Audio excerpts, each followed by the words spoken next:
Sanki sərhədləri elə qəsdən qapalı saxlayırlar ki, bu cür iri miqyaslı korrupsiya və cinayət əməliyyatlarını həyata keçirsinlər və Daha rahat həyata keçirsin. Daha rahat. O həmişə həyata keçirirlər. Sadəcə olaraq indi daha rahat həyata keçirirlər. Daha 200 kilo heroin yaxalayıb Gürcü polisi, dəyərli izləyicilər.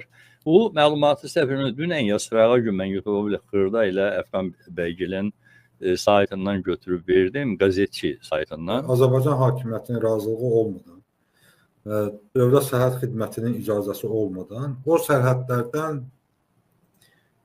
yarım kilodan yuxarı olan heç nə keçə bilməz. Mümkün deyil keçməz.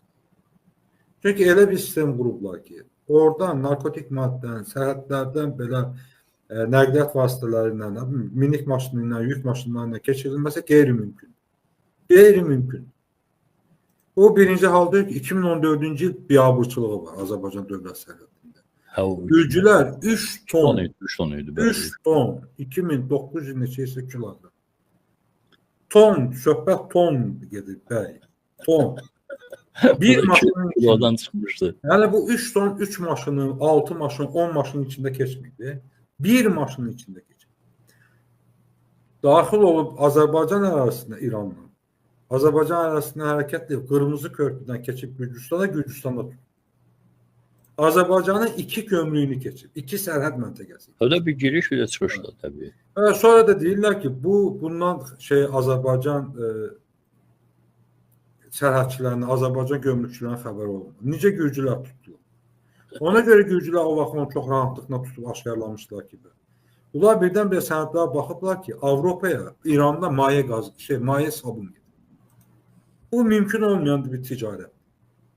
O tutulan sabun narkotik maddə də ən bahalı narkotik maddə idi.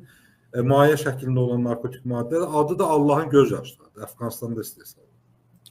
Allahın göz yaşı. Allahın göz yaşları. Unikal ad qoyublar. Qəşəng adlar tapıb qoyurlar. Yəni, Əfqandan bu şeylə yaxşıdır belə məsələlər. Azərbaycan hakimiyyətinin ən yuxarı eşelonunda olan adamlar olmadı. Azərbaycanda Dövlət Sərhəd Xidmətinin Kömrük Komitəsinin birgə razılığı olmadan o sərhəd kömrük məntəqələrindən o böyüklüyündə narkotik maddələrin keçməsi qeyri-mümkün.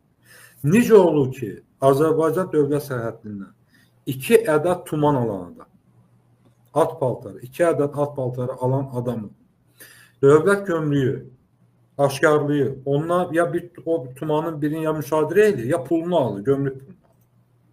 Necə olur ki, yarım kilo artıq mandarin sən Gürcüstandan keçirə bilmirsən Azərbaycana? İmkan vermirdilər. Adamların malını həmin Qırmızı körpüdə, həmin Qırmızı körpü keçid məntəqəsində, Qazaxdakı Kilik məntəqəsində cəmaatın əlindən ərzağını alıb körə atırdılar. Körə atırdılar. Bax, o sərhəddə indiki uşaqların yadına gəlməz, əvvəllər sərhədlər açıq idi. Biz quru sərhədlərdən keçib Gürcüstana da gedirik. İndi yox belə şey. Və onu da cəmaatın əlindən götürüb atırdılar Kür çayına. Onu aşkarlayırlar, dərhal aşkarlayırlar.